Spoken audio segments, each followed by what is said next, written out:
Bismillahirrahmanirrahim. Assalamualaikum warahmatullahi wabarakatuh. Alhamdulillahirrabbilalamin. Allahumma salli ala Sayyidina Muhammadin wa ala alihi wa sahbihi wa salim ajmain. Alhamdulillah, kami dari Yayasan Rubatul Khairat Kota Ternate di bawah pimpinan Al-Habib Abdurrahman bin Kamil As-Sagaf. Sementara ini kami lagi membangun gedung pondok pesantren Rubatul Khairat Madrasah Al-Ulya yang sementara dibangun, ya. Gedung lantai 3. Kami sangat membutuhkan dana infak dan sedekah dari jamaah bapak-bapak dan ibu-ibu. Bagi yang mau berinfak untuk melanjutkan pembangunan gedung pondok pesantren, bisa ditransfer di rekening Bank Syariah Indonesia atas nama Yayasan Rubatul Khairat. Nomor rekening 723563956. Terima kasih.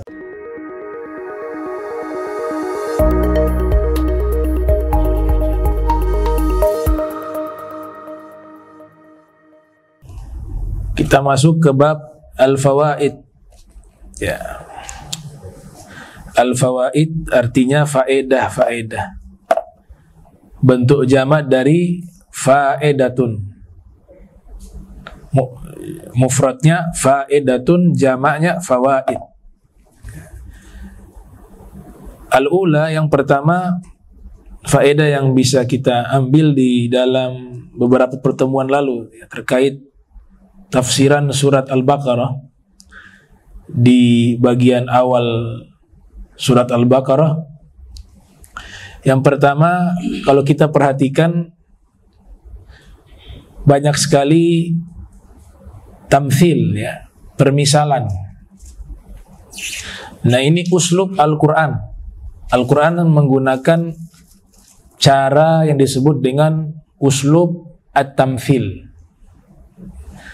Selalu memberikan pendekatan, penjelasan dengan metodologi perumpamaan atau disebut dengan tamthil. Tujuannya adalah tagribul ba'id wa tawdihul ghamid. Nah, agar memudahkan orang untuk bisa memahami. Kadang-kadang penjelasan itu bisa dipahami lewat perumpamaan, permisalan. Ya. Contoh saja, buah yang Allah sebutkan yang ada di surga seperti buah rumman, buah delima, kemudian juga ada buah tin, buah zaitun, dalam tafsir disebutkan. Nah, itu hanya perumpamaan. Kenapa digunakan perumpamaan? Karena yang pertama, kita belum mengetahui buah di surga bentuknya seperti apa. Tapi kalau buah delima kita sudah pernah melihat, ada di dunia, ada di bumi. Nah, inilah uslub tamthil. Diambil permisalan biar kita memahami, mudah di dalam memahami. Hatta yusbihkal ambil, ya, sehingga seakan-akan kita bisa menyaksikan itu, mahsus, bisa dirasakan, bisa diketahui dengan metode tamsil. Wa tilkal amthalu nadribuha linnas wa ma ya'qiluha illal alimun, dalam Al-Quran. Permisalan-permisalan itu kami buat untuk manusia, dan tidaklah yang bisa memahaminya terkecuali orang-orang yang mengetahui, orang-orang yang berilmu. Nah, itu namanya uslub tamthil, atau bahasa lainnya al-amthal. Ya. Dulu kami belajar ilmu sorof. Ilmu sorof itu karangan kiai di Jawa. Kitab sorofnya bagus, namanya Al-Amthilah At-Tasrifiyah. Kiai siapa itu? Sahal, ya, Kiai Haji Sahal. Al-Amthilah At-Tasrifiyah, semuanya contoh-contoh. Jadi bisa diterjemahkan juga contoh-contoh, ya. Al-Amthilah bentuk jamak dari kata mithal. Mithal mufradnya, amthila bentuk jamaknya. Mithalun amthilatun. Fawaid yang kedua, ats-tsaniyah wasafa ta'ala al-munafiqin. Wasafa ta'ala al-munafiqina fi hadhil ayati bi asyrati awsaf. Nah, Allah sifati orang-orang munafik di ayat ini yang kita bahas pertemuan lalu, itu ada 10 sifat. 10 sifat orang munafik yang Allah Ta'ala jelaskan di surat Al-Baqarah. Ya. Dan semuanya sani'ah wa ghabih. Dan semua sifatnya buruk. Tidak ada yang baik. Tadullu ala rusukhihim fid dhalal, menunjukkan begitu menyimpangnya mereka. Apa saja sifat-sifat orang-orang munafik yang Allah Ta'ala sebutkan di dalam surat Al-Baqarah? Yang pertama, al-kizbu, berdusta. Itu sifat buruk, karena itu adalah sifatnya orang-orang munafik. Idza ja'akal munafiquna qalu nashhadu innaka la rasulullah wallahu yashhadu innaka la rasuluh wallahu yashhadu innal munafiqina lakadzibun. Allah nyatakan orang-orang munafik itu mereka sungguh orang-orang yang berdusta. Jangankan berdusta kepada orang lain, mereka juga sudah berdusta terhadap diri mereka sendiri. Karena yang nampak secara zahir mereka beriman, secara zahir mereka menyatakan mereka seorang muslim, mereka orang-orang Islam, tapi di dalam hati mereka mengkufuri itu. Itu berarti sudah tidak jujur terhadap diri sendiri, apalagi sama orang lain. Tuh. Makanya Allah tegaskan lakadzibun, sungguh mereka itu pendusta. Nah, ulama kan membagi, ada nifaq an-nifaq al-i'tiqadi, ada an-nifaq al-amali. Kalau an-nifaq al-i'tiqadi memang keyakinannya orang munafik, dalam hatinya betul-betul menolak Islam, tapi secara zahir mereka seakan-akan seperti orang yang beriman, orang-orang muslim.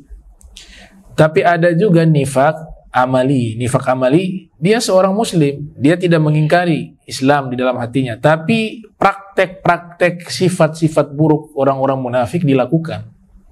Dusta, khianat, tidak amanah, dan seterusnya.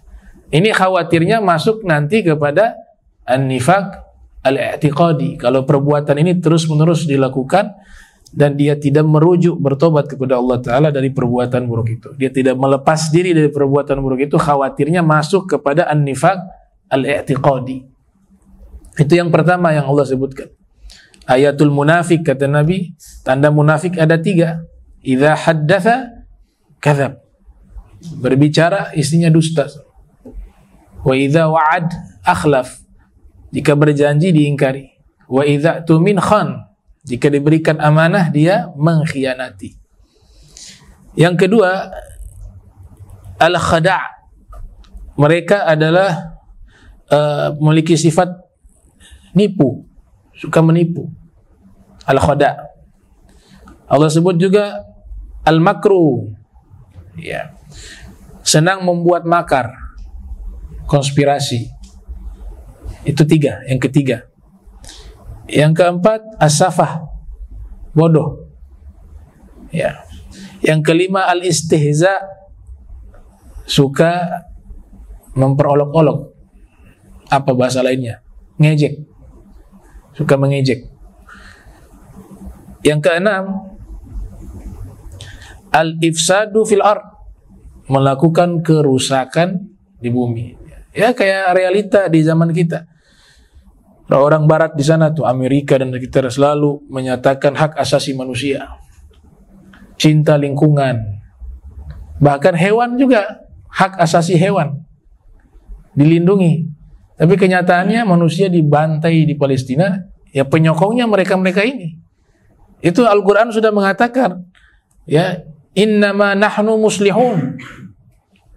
Nah, biasanya orang-orang semacam ini mengatakan kami ini orang-orang yang melakukan perbaikan dan kebaikan di bumi ini. Dibuat organisasi macam-macam lah.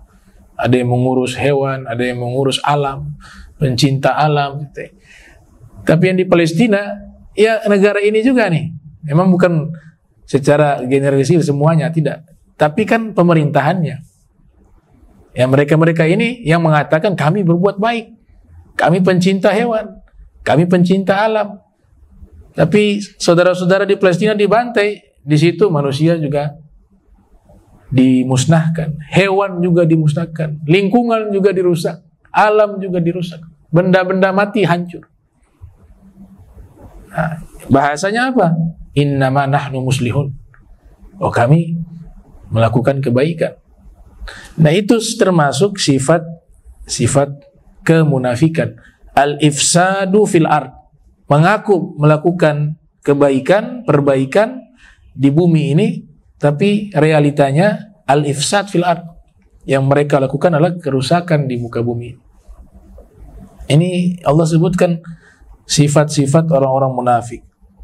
Yang ketujuh, al-jahlu. Ya, kebodohan juga. Ya, as-safah juga bodoh, al-jahlu juga bodoh. Ya. As-safah, kebodohan yang sifatnya kebenaran itu, ilmu itu dia sudah tahu, tapi dia pura-pura tidak tahu. Dia menolak. Itu namanya safah.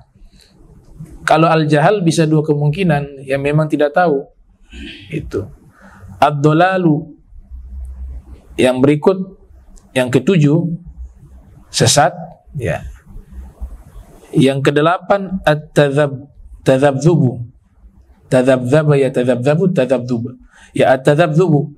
Goncang jiwa mereka. Tidak pernah tenang, ya, selalu ragu, was-was. Ya. Yang kesembilan, as-sukhriyah, ya, bil mu'minin. Yang ke-10 ya, yang ke-10. Tadi yang pertama al-kizbu, yang kedua pertama berbohong, yang kedua menipu, yang ketiga makar, yang keempat bodoh, ya, safah, yang kelima memperolok-olok, mengejek, yang keenam merusak di bumi, yang ketujuh kebodohan juga, yang kedelapan kesesatan, yang kesembilan ragu atau keguncangan di dalam jiwa, dan yang ke-10 adalah as-sukhriyah bil mu'minin. Senangnya mengejek orang-orang beriman. Orang-orang yang buat baik diejek. As-sukhriyah bil mu'minin. A'adzanallah min sifatil munafikin. Semoga Allah Ta'ala melindungi kita dari sifat-sifat orang-orang munafikin. Ats-tsalits hikmatun kaffah, ya. Hikmatu kaffihi. Hikmatu kaffihi alaihi salatu wassalam an qatlil munafiqin ma'annahum kuffarun wa alimahu sallallahu alaihi wa alihi wasallam bi'ayani ba'dihim ma akhrajahu al-Bukhari. Nah, yang ketiga hikmah, Nabi kan tahu nih, mereka ini orang-orang munafik. Dan Allah menghukumi orang-orang munafik itu dengan kekafiran, bukan orang Islam. Nabi tahu itu. Jangankan Nabi, sekelas sahabat bernama Huzaifah al-Yamani, itu punya kelebihan bisa melihat orang ini, oh ini orang munafik, oh ini orang Islam.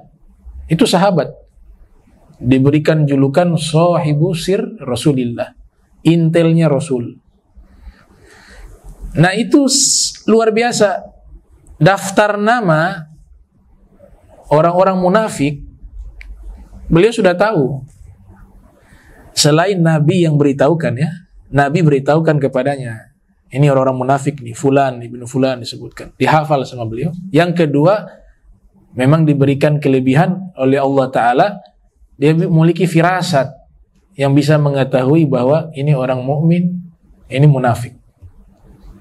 Itu ittaqu firasatal mu'mini fa innahu yanzuru binurillah. Hati-hati dengan firasat orang beriman, mereka melihat dengan cahaya Allah Subhanahu wa taala.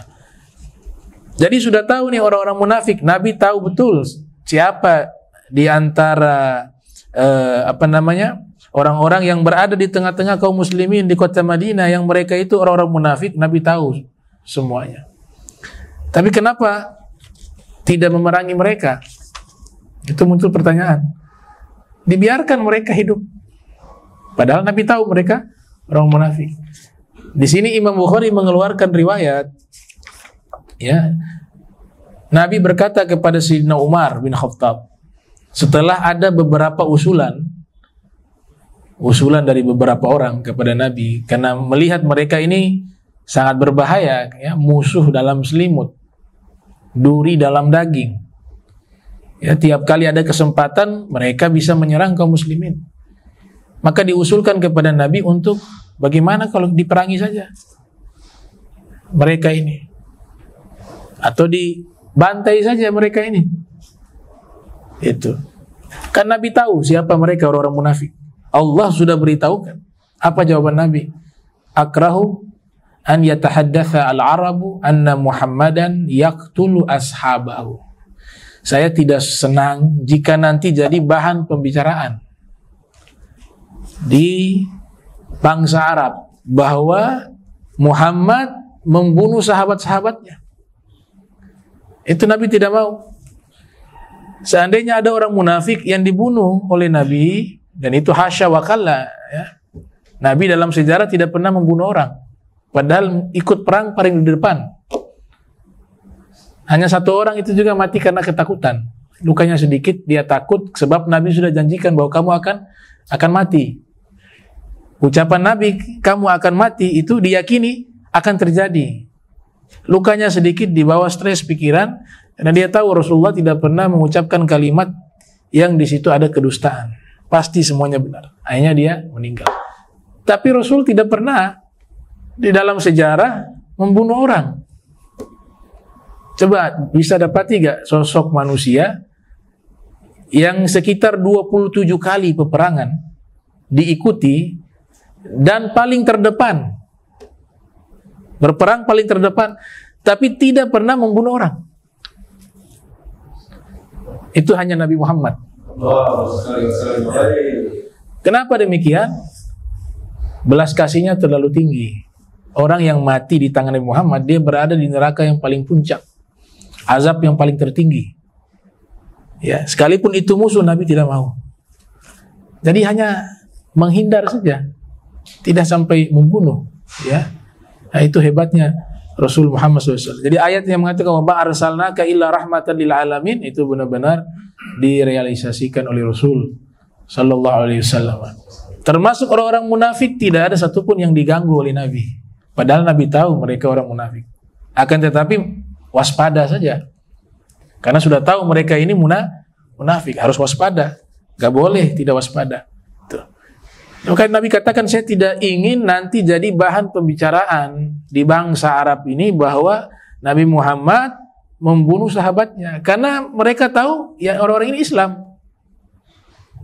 Kok dibunuh? Ya, nahnu nahkumu bizawahir wallahu ya'lamu bisarair. Ya. Kita berhukum sesuatu yang zahir.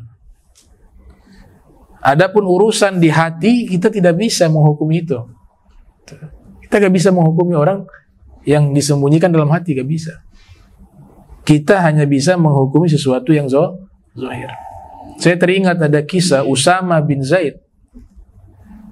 Usama bin Zaid ibn Harithah. Ya, julukannya Habibu Rasulillah, orang yang dicintai Rasulullah. Ya, karena ayahnya itu kan anak adopsinya Nabi. Ya. Sehingga dinamakan Zaid bin Muhammad. Turun ayat untuk menghapus tradisi ini. Ini tradisi Arab di zaman itu, anak angkat dianggap kayak anak kandung. Waris juga terima. Marganya juga seandainya ngikut juga. Binnya juga ngikut. Zaid ibn Harithah disebut jadi Zaid bin Muhammad. Ini dihapus tradisi ini, dirubah namanya dengan nama ayah kandungnya, Zaid ibn Harithah. Zaid bin Harithah menikah dengan Ummu Aiman. Ummu Aiman termasuk orang ibu asuhnya Nabi. Ya. Ummu Aiman, ummi ba'da ummi. Ummu Aiman ibu setelah ibuku, kata Nabi Muhammad. Wa fi riwayat Ummu Aiman bi manzilati ummi. Ummu Aiman itu pangkatnya seperti ibuku, karena dari kecil ikut serta merawat Rasul sallallahu alaihi wasallam. Satu ketika Nabi pernah katakan di satu majlis, man arada an yanzura ila imra'atin min ahlil jannah falyanzur ila Ummi Aiman. Siapa yang ingin melihat wanita ahli surga, maka lihatlah kepada Ummi Aiman. Tuh. Dan siapa yang mau menikah dengan wanita ahli surga, maka menikahlah dengan Ummi Aiman. Hanya Zaid bin Harithah yang angkat tangan. Kalau gitu saya menikah dengan Ummu Aiman. Menikahlah. Lahirlah anak namanya Usama. Ya, Sayyiduna Usama ibn Zaid ibn Harithah. Nah, dalam satu peperangan Usama bin Zaid bin Harithah berduel dengan musuh. Ini musuh kalah duel. Ketika sudah kalah duel, ini musuh, dia menyatakan 2 kalimat syahadat. Musuh tersebut. Asyhadu an la ilaha illallah wa asyhadu anna Muhammadar Rasulullah. Kata Sayyidina Usama bin Zaid, dia menyatakan 2 kalimat syahadat karena takut mati, sebab sudah kalah duel. Bohong dia. Akhirnya dibunuh oleh Usama. Ini dalam situasi peperangan ya. Setelah dibunuh, selesai dari peperangan, ternyata kejadian ini dilaporkan kepada Nabi. Dan Nabi memanggil Usama bin Zaid. Kemudian Nabi mengatakan, apakah benar kau membunuh orang yang sudah mengucapkan 2 kalimat syahadat?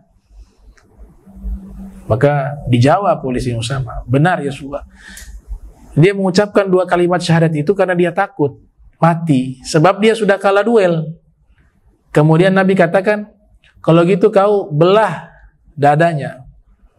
Kemudian kau lihat dalam hatinya, benar gak yang dia ucapkan itu suatu kebenaran ataukah kedustaan? Dengan ekspresi marah dari Nabi sallallahu alaihi wasallam. Maksudnya apa? Ya sudah, ketika sudah berucap, kita ambil hukum itu. Urusan di dalam hati bukan wilayahnya kita. Dia mau benar, mau bohong, ataupun mau benar, sidik. Nah, itu urusan dia dengan Allah. Tuh. Makanya Imam Ghazali mengatakan dengan ibarat yang sangat indah dalam kitab Bidayatul Hidayah, bahwa masalah hati itu wilayahnya Allah, bukan wilayahnya makhluk. Adapun wilayahnya makhluk, dia hanya bisa melihat sesuatu yang zahir. Tuh. Itulah kaidah nahnu nahkumu bizawahir wallahu ya'lamu bisarair. Nah. Latifah. Qala al-Allama Ibnu Qayyim. Ibnu Qayyim menyatakan di sini, Allah Ta'ala menyebutkan Allah menghilangkan cahaya mereka. Tapi Allah tidak menyebutkan Allah menghilangkan api mereka. Padahal perumpamaannya tuh di awal menggunakan kata api. Apa tujuan tersebut? Ketika disebut istauqada nara, ya, mereka menyalakan api, harusnya setelah itu Allah menghilangkan api tersebut. Tapi Allah Ta'ala menyebut Allah menghilangkan cahaya mereka. Ya. Fa inna nar fiha isyraqun wa ihraq. Fa dhahaballahu bima fiha min al-isyraq wa huwa nur. Ya. Karena substansi adanya api itu yang Allah ingin jelaskan bukan apinya di situ, tapi cahayanya. Ya. Api ketika menyala dia memunculkan cahaya. Nah, simbol dari kebaikan selalu Allah gunakan lafaz cahaya, tidak menggunakan lafaz api. Tum tahu bagaimana sejarah tuh Ubadun nar, para penyembah api, Majusi. Tuh. Itu kan salah memahami simbol, sehingga jadilah satu pemahaman bahwa Tuhan itu adalah api, Tuhan itu adalah cahaya. Jauh sebelum datangnya agama Islam, ada seorang nabi diutus di Persia, namanya Nabi Majus. Beliau buat tempat ibadah yang sangat tinggi. Ibadah dibuat tempat tinggi. Tuh. Disebut dengan apa? Manarah. Manarah itu artinya tempat api.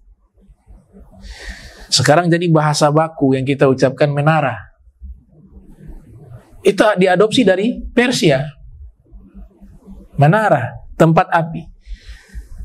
Nah, jadi waktu malam, beliau ibadah. Otomatis kalau malam gelap. Maka ketika beliau ibadah, karena gelap waktu malam harus ada cahaya. Dibakarlah api di tempat tersebut. Nyalalah api di tempat itu. Karena tempat itu dinyalakan api dinamakan manar. Sebelumnya dakwah yang beliau sampaikan kepada umatnya itu selalu menyimbolkan Tuhan dengan cahaya. Ya, dan di Al-Quran banyak sekali itu lafaz itu. Allahu nurus samawati wal ard. Allah itu adalah cahaya langit dan bumi. Tapi tafsirannya yang benar itu, ini ditafsiri oleh ulama Syekh Tantawi Jauhari dalam kitab Tafsir Jawahir. Allah munawwir, bukan Allah nur. Lafadznya nur, tapi ada tafsirannya. Allah munawwir samawati wal ard. Allah memberikan cahaya bagi langit dan bumi. Karena Allah gak bisa disamakan dengan cahaya. Cahaya makhluk. Tapi itu apa? Simbol. Jadi simbol. Nah, Nabi ini selalu menyatakan simbol Tuhan itu cahaya. Ternyata ketika lagi ibadah, Nabi tersebut di atas menara itu, waktu sujud meninggal dunia. Posisi sujud meninggal dunia. Kaumnya ini salah paham. Oh, selama ini yang disimbolkan Tuhan itu cahaya adalah api, karena api mengeluarkan cahaya. Berarti Tuhan kita itu api. Buktinya dicek naik ke atas di menara, ternyata nabinya sudah meninggal posisi sujud. Oh, itu nabi kita sujud kepada api. Jadi selama ini yang dimaksudnya Tuhan tuh dengan simbol cahaya itu ya api, karena api mengeluarkan cahaya. Akhirnya mereka sembahlah api. Jadilah itu pemahaman namanya Majusi, nisbat kepada nama nabinya. Ya, nah, itu simbol. Nah, sehingga di sini Allah katakan Allah menghilangkan cahaya mereka dan tidak menyatakan dau dengan kalimat dau. Dau itu artinya sumber cahaya. Teori astronomi, para pakar astronomi itu kan sudah buat riset, penelitian bahwa bulan itu tidak bercahaya. Tapi kalau kita lihat di malam hari, bulan itu bercahaya, itu pantulan cahaya dari matahari. Ya, itu kan disebut oleh Fakhruddin Ar-Razi dalam kitab Al-Mabahith Al-Mashriqiyah fi Ilmi Ilahiyati wa Tabi'iyah, yang lahir tahun 544 Hijriah, wafat 606 Hijriah. Allah menyatakan dalam Al-Quran, "Walladzi ja'ala syamsa diya'a wal qamara nura." Dia Allah yang menjadikan matahari itu diya'a. Diya'a artinya cahaya yang bersumber dari benda itu, dari zatnya. Jadi ketika Allah sifati matahari dengan lafaz diya'a, sedangkan bulan dari kata nura, ini sudah bisa mengungkapkan ilmu astronomi yang baru ditemukan teorinya, bahwa bulan tidak bercahaya, tapi cahaya itu adalah pantulan dari sinar matahari. Dan Allah Ta'ala sudah berfirman dengan menggunakan dua kosakata. Yang satu, matahari menggunakan dia yang artinya cahaya juga. Bulan juga menggunakan lafaz nuro yang juga artinya cahaya. Cuma bedanya kalau dia cahayanya dari zatnya. Sehingga matahari itu bercahaya, memang mataharinya bercahaya. Cahayanya berasal dari matahari. Allah ciptakan matahari, kemudian Allah jadikan matahari itu bercahaya. Maka lafadznya dia. Kalau bulan tidak. Nur itu pantulan cahaya, bukan zat cahaya. Pantulan cahaya. Makanya Rasulullah sering disifati dengan lafadz nur, dengan lafadz siraj. Ya.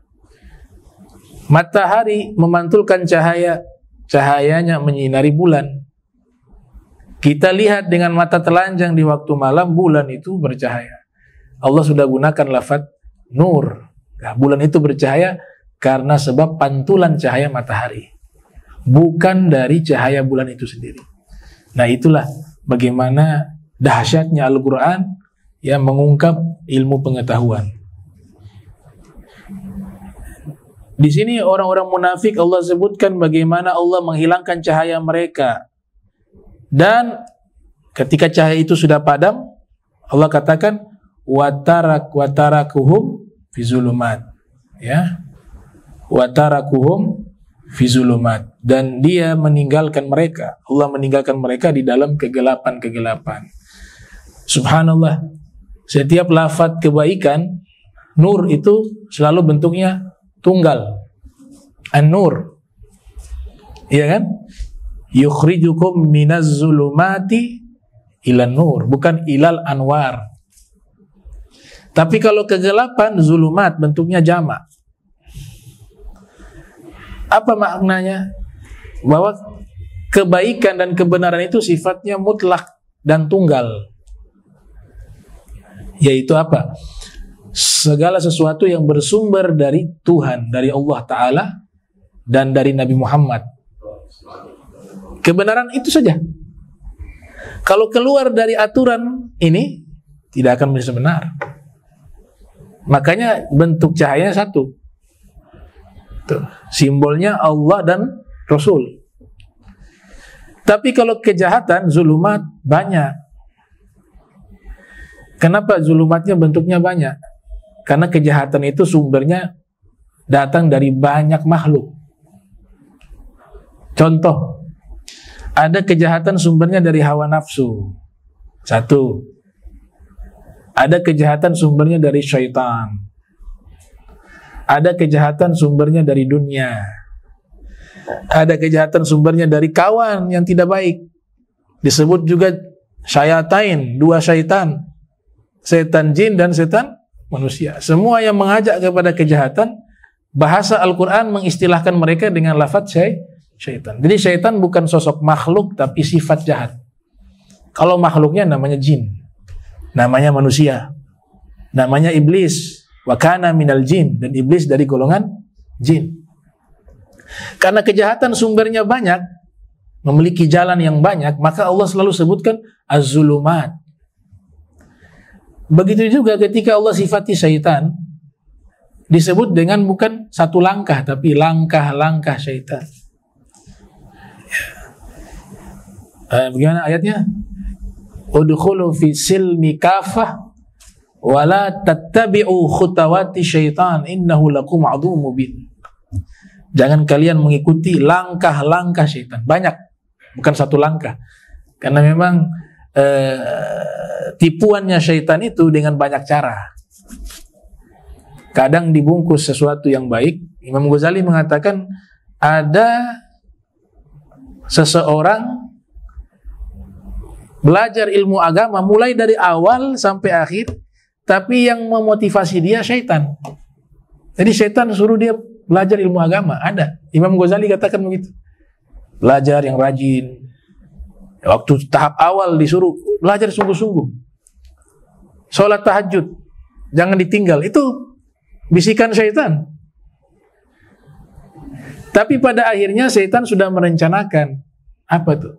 Ini pengkaderan saya. Saya ingin jadikan dia ulama su'.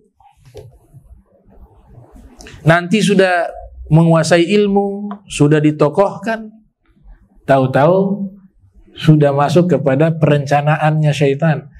Mau dijadikan dia ulama jahat, ulama su'. Berarti dari awal yang menyuruh dia belajar ilmu agama adalah syaitan. Itu ibarat dari Imam Al-Ghazali. Dan Nabi katakan, wailun li ummati min ulama isu. Celaka bagi umatku jika ada ulama su di tengah-tengah mereka. Ya. Nabi katakan al-a'immah, ya, al-a'immah al-mudillun. Mereka adalah para imam-imam, istilahnya gunakan imam-imam al-mudillun, yang menyesatkan. Kalau imam-imam yang benar, ulama yang benar, ja'alnahum a'immatan yahduna bi amrina wa auhayna ilaihim fi'lal khairati wa iqamas salati wa ita'az zakati wa kanu lana 'abidin. Ini ulama yang benar. Bagaimana itu ulama yang benar?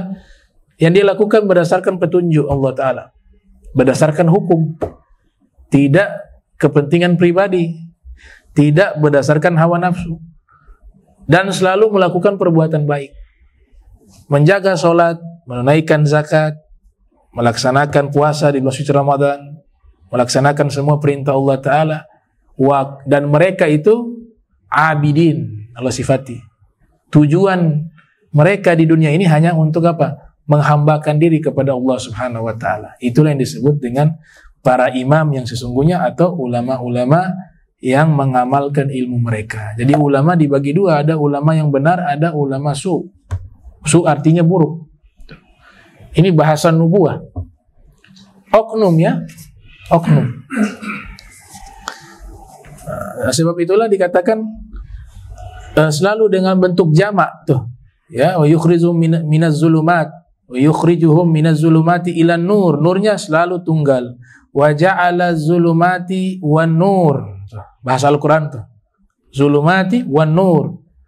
Wa anna hadza sirati mustaqima fattabi'uh wa la tattabi'us subul fatafarraqu bikum an sabili. Faja'mu subul al-batil. Jika menyebutkan jalan-jalan di sini, yang dimaksud sini kebatilan. Ya. Wa wahada sabil haq. Tapi ketika jalan yang benar disebut dengan bentuk tunggal sabil. Beda dengan ayat yang menyatakan alladzina jahadu fina lanahdiyannahum subulana. Nah, ini yang dibahas metodologi, cara menuju kepada surga itu banyak jalannya. Cara yang paling i'timad, yang bisa dijadikan pegangan utama. Ada yang memang dia spesialis sedekah, sudah menunaikan kewajiban Allah Ta'ala dengan sempurna, dengan baik, tapi dia punya kelebihan di bab sedekah. Ada yang di bab tabligh, dakwah. Ada yang di bab apa lagi? Mendamaikan orang. Ada yang di bab tahajud. Oh, ini banyak nih. Harus ada satu jalan yang kita jadikan apa? I'timad kita. Ya, andalan kita. Ya. Andalan dalam amal. Tapi jangan mengandalkan amal ya. Itu ibaratnya apa? Ibaratnya sesuatu yang kita khususkan untuk diri kita, amal baik ada salah satu yang mengungguli dibanding amalan-amalan yang lain. Tapi konsepnya jangan mengandalkan amal. Ya. Kita bahas kemarin di Masjid Muttaqin masalah itu ya. Wa min alamatil i'timadil 'alal amal nuqsanur roja 'inda wujudil zalal. Itu pernyataan Ibnu Athaillah Sekandari. Nah, ya, nah insyaallah pertemuan berikut kita lanjut sampai kepada ayat 21 sampai 25. Ya, lanjutannya yang akan dijelaskan tafsirannya. Ya ayyuhan nas u'budu rabbakum alladzi khalaqakum sampai kepada wahum fiha khalidun. Ya, insyaallah pertemuan berikut kita lanjutkan kajiannya. Ya. Wallahu a'lam bishawab.